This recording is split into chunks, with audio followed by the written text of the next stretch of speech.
Assalamualaikum warahmatullahi wabarakatuh. Hai everyone, berjumpa lagi dengan saya. Pada kali ini kita akan bahas materi terkait dengan mata kuliah pengantar akuntansi. Nah, kali ini kita bahas topik terkait dengan jurnal khusus pada perusahaan dagang. Nah, jadi di sini kita akan pelajari terkait dengan apa sih jurnal khusus itu, kemudian bagaimana sih penyusunannya. Oke, jadi simak video ini sampai akhir ya. Oke teman-teman, pertama kita mempelajari terlebih dahulu terkait dengan definisi serta tujuan dari jurnal khusus itu sendiri. Nah, sebagaimana yang tertera di slides, bahwa jurnal khusus adalah jurnal yang digunakan untuk mencatat transaksi-transaksi berulang atau sejenis dalam perusahaan dagang, agar pencatatannya itu lebih efisien. Jadi, jurnal khusus ini ya teman-teman, sesuai dengan namanya. Jadi, jurnal khusus ini khusus dibuat untuk mencatat transaksi agar dia itu lebih dikelompokkan gitu ya, sesuai dengan jenis-jenisnya. Kenapa? Karena memang dalam perusahaan dagang itu kan dia akan ada transaksi-transaksi yang dia itu berulang, transaksi yang dia itu sejenis, yang sama, yang mirip gitu.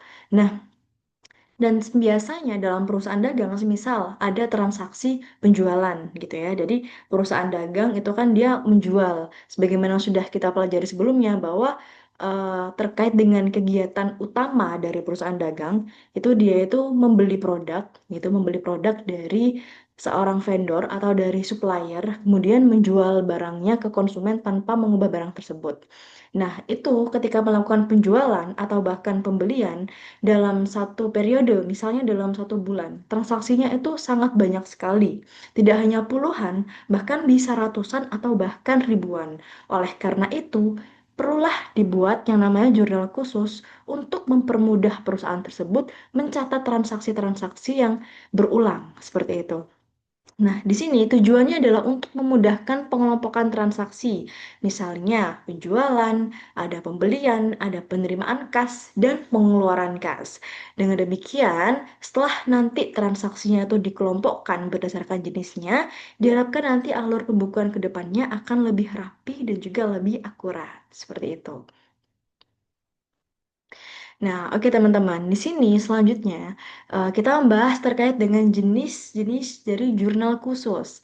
Nah, jadi jurnal khusus itu ada beberapa nih teman-teman. Nah, di sini ada jurnal penjualan atau biasa disingkat dengan JJ, kemudian ada jurnal pembelian, bisa disingkat dengan JB, kemudian ada jurnal penerimaan kas, bisa disingkat dengan JKM, jurnal pengeluaran kas, bisa disingkat dengan JKK, dan ada jurnal umum atau JU gitu.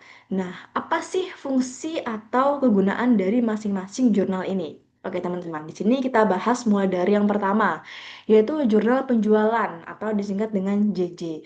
Jadi sebenarnya ini tuh bukan singkatan baku ya. Jadi ada yang dia itu disingkat dengan JPJ gitu. Jadi memang kadang masing-masing perusahaan itu mereka berbeda-beda gitu dalam mencatatnya seperti apa singkatannya.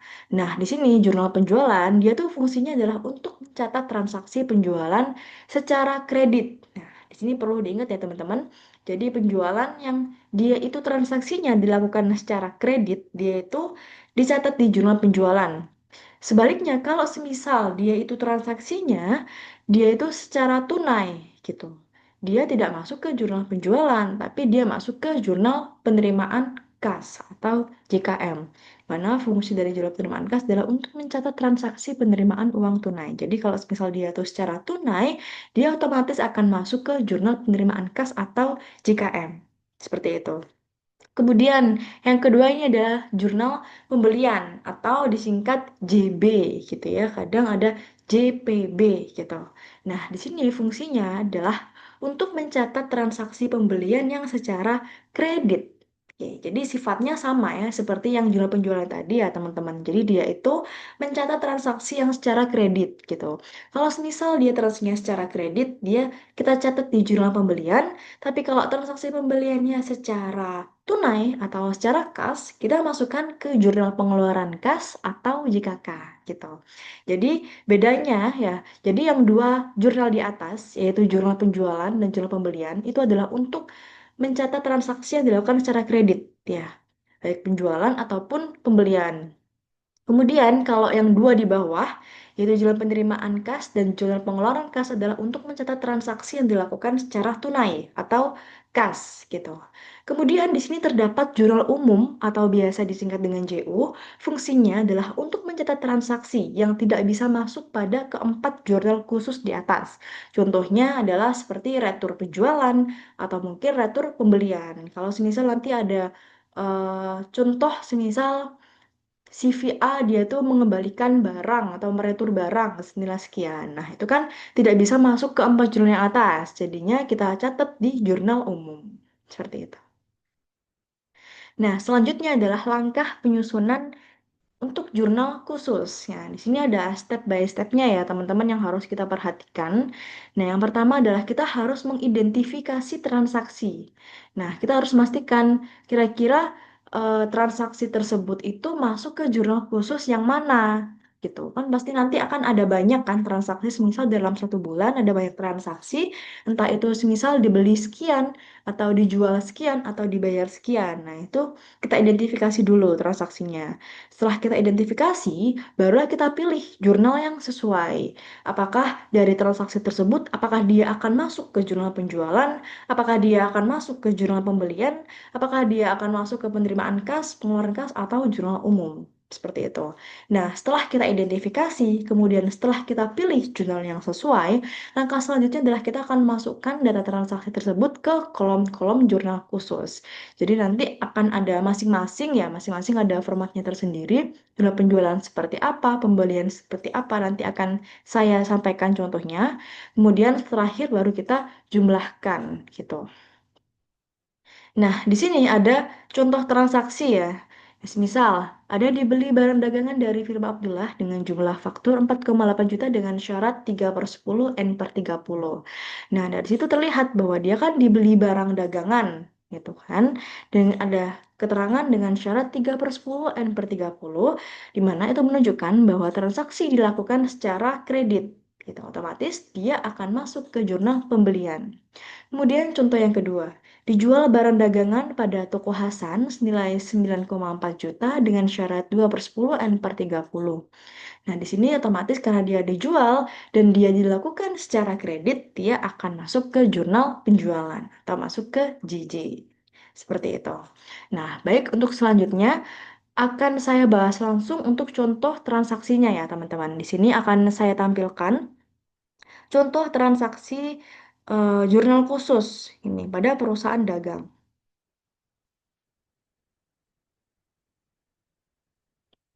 Oke, teman-teman. Jadi di layar ini sudah terdapat nih data keuangan. Pada 1 Maret 2025, PT Rezeki Lancar memiliki data sebagai berikut. Jadi ada informasi nih terkait nilai kas, piutang, perlengkapan, dan sebagainya, ya dari aktiva dan pasifanya berapa. Dan juga ada informasi terkait dengan transaksi PT Rezeki Lancar pada bulan Maret 2025. Nah, jadi sebagaimana yang sudah kita pelajari sebelumnya tadi, bahwa yang pertama yang harus kita lakukan itu adalah mengidentifikasi transaksi, kemudian kita mengelompokkan kira-kira dia itu masuk ke jurnal khusus yang mana gitu. Sebelumnya ini saya sampaikan dulu terkait dengan contoh format dari jurnal khusus. Jadi yang pertama tadi ada jurnal penjualan, contohnya seperti ini, ya ada tanggal, keterangan, syarat pembayaran, ref, dan piutang dagang untuk penjualan, pada penjualan gitu.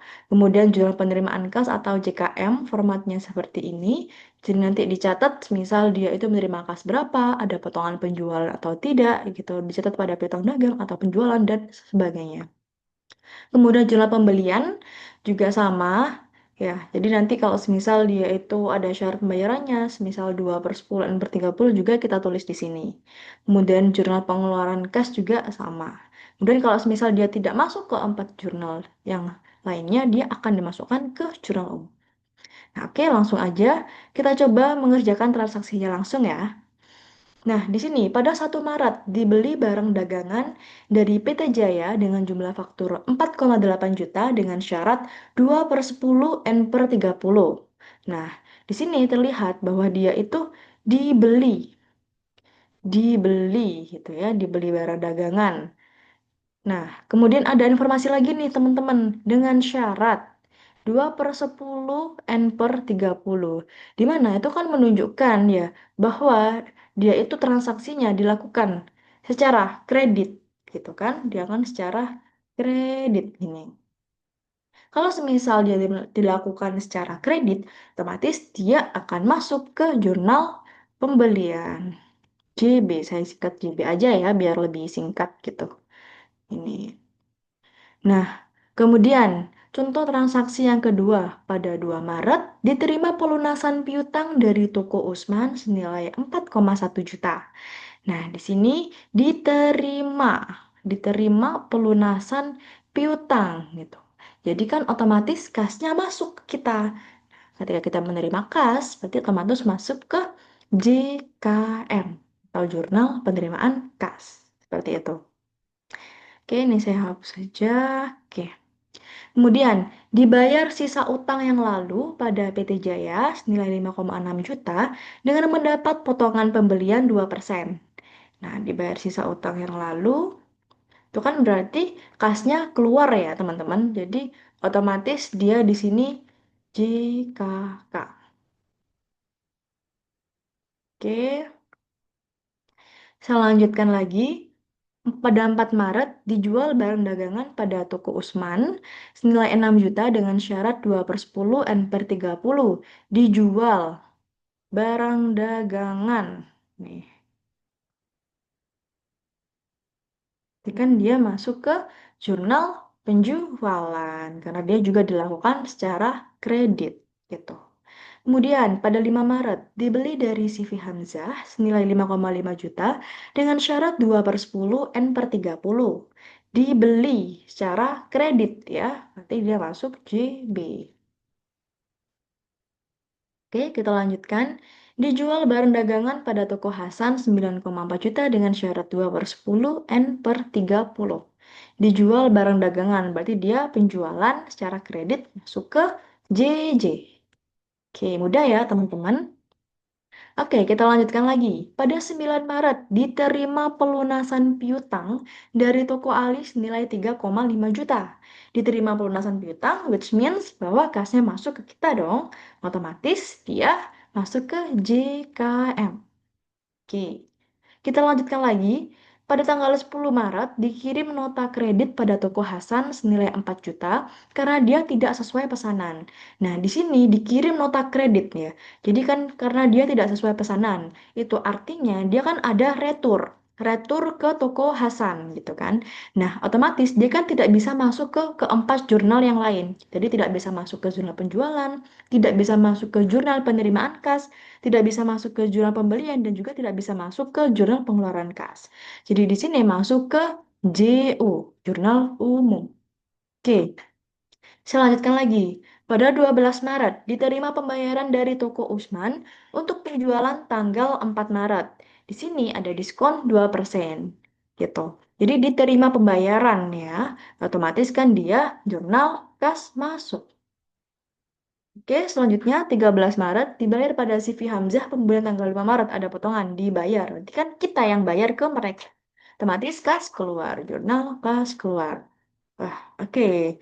Tidak terasa nih teman-teman, sudah selesai kita mengelompokkan transaksi ini.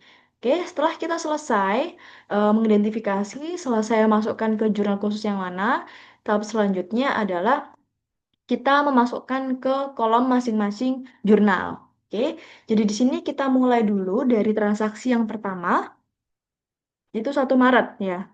Jadi dibeli barang dagangan dari PT Jaya dengan jumlah faktur 4,8 juta dengan syarat 2/10 N/30. Di sini dia masuk ke JB, jurnal pembelian. Jadi langsung kita catat ya teman-teman. Jadi tanggalnya adalah 1 Maret. Kemudian siapa yang melakukan transaksi? PT Jaya. Oke, kita tulis PT Jaya. Kemudian syarat pembayarannya adalah 2/10 N/30. Kita tulis di sini 2/10 N/30. Oke, kemudian berapa nilainya? Nilainya senilai 4,8 juta. Dibeli barang dagangan secara kredit. 4,8 juta.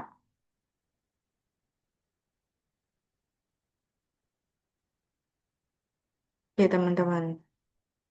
Jadi di situ sudah selesai nih kita catat psikologi kurs pembelian senilai 4,8 juta dari PT Jaya. Oke, ini kita tandai ya. Sudah kita kerjakan. Lalu nomor 2, diterima pelunasan piutang dari toko Usman 4,1 juta, yaitu JKM. Oke, 2 Maret dari toko Usman. Nah, masuk sini ya. 2 Maret. Toko Usman. Nah, diterima pelunasan piutang. Pelunasan piutang dari toko Usman. Jadi dia senilai 4,1 juta. Jadi kan kita terima kas. Kemudian piutang ya senilai yang dibayar. Piutang dagang 4,1 juta. Oke. Kemudian dibayar sisa utang yang lalu pada PT Jaya 5,6 juta dengan mendapat potongan pembelian 2%. Di sini dia masuk ke JKK. Kita catat dulu ke JKK tanggal 3 Maret ya dari PT Jaya.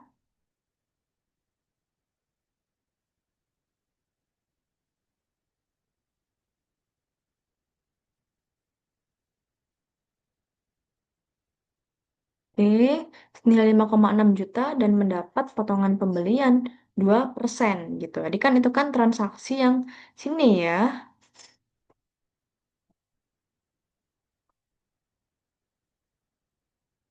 Kita catat tadi berapa nilainya PT Jaya 5,6 juta.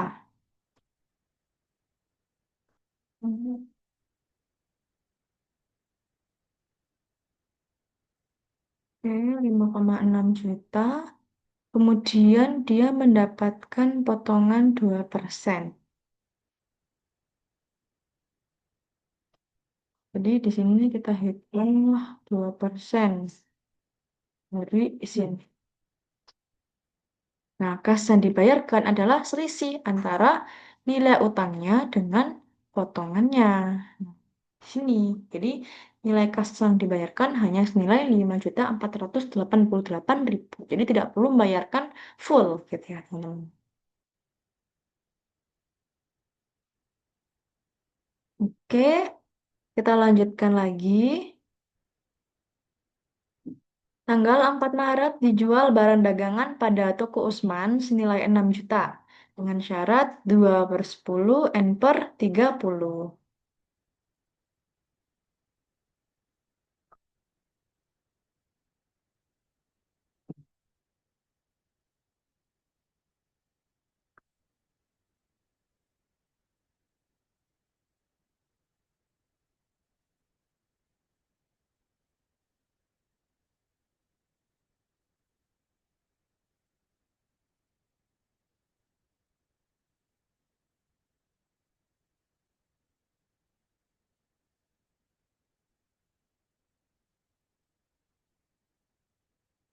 Kita catat senilai 6 juta. Oke, udah selesai. Kemudian dibeli dari CV Hamzah 5,5 juta dengan syarat 2/10 dan per 30. Dia masuk ke JB. Dibeli dari CV Hamzah 5 Maret.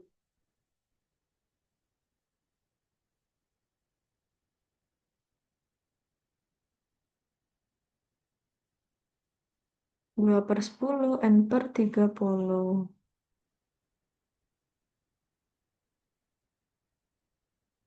Hmm, nilainya 5,5 juta. Oke,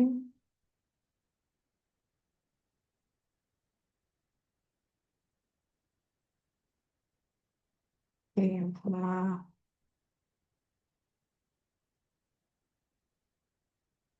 8 Maret dijual lebaran dagangan pada toko Hasan senilai 9,4 juta dengan syarat 2/10 N per 30.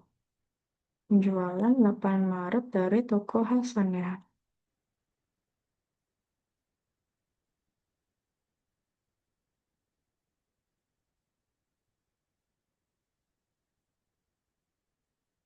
2/10 N per 30 9,4 juta.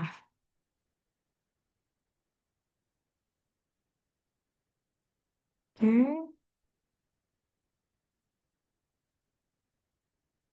mau diterima pelunasan piutang dari toko Ali 3,5 juta.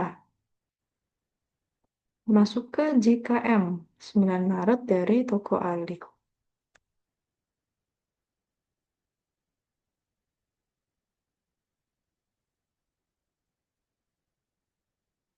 3,5 juta.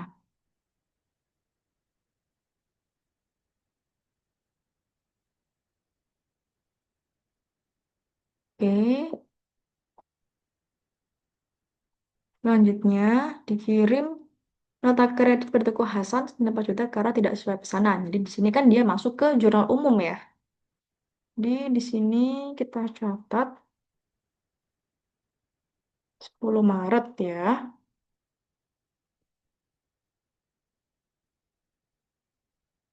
Notis dia retur penjualan pada piutang senilai 4 juta.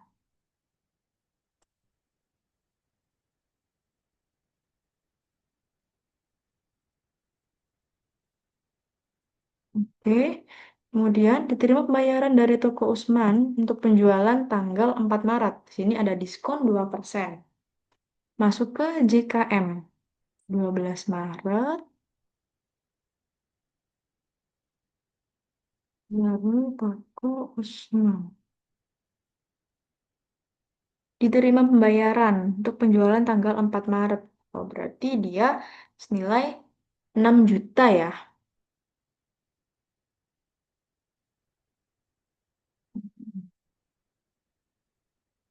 Dia ada potongan 2%. Karena sesuai dengan syaratnya di sini, 2/10 N per 30. Dan dia sudah mampu membayar dalam kurun waktu 10 hari. Otomatis dia akan mendapatkan diskon senilai 2%.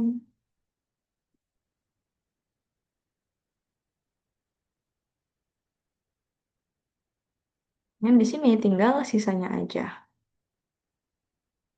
Oke. Oke,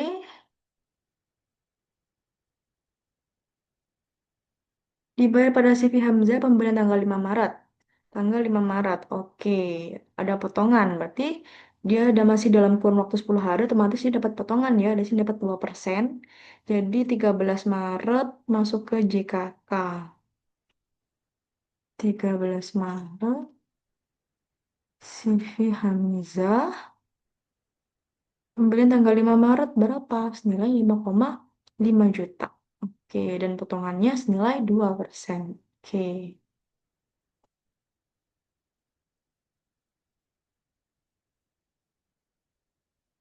Ini ya, berarti ya, jadi potongannya 2% dan kasnya tinggal sisanya setelah utang dagangnya dikurangi dengan potongan pembeliannya atau dikurangi dengan diskonnya.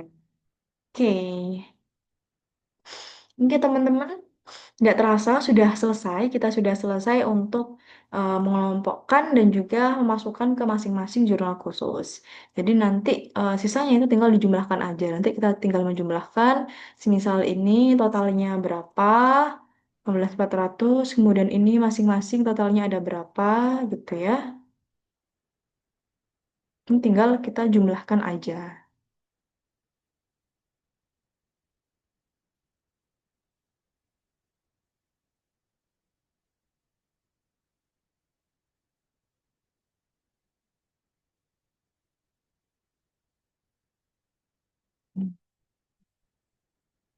Oke, teman-teman, kita sudah selesai untuk melakukan pencatatan pada jurnal khusus. Jadi, semoga informasi ini dapat bermanfaat ya bagi teman-teman. Terima kasih karena telah menyimak materi ini sampai akhir. Mohon maaf apabila terdapat kekurangan. Thank you and bye-bye.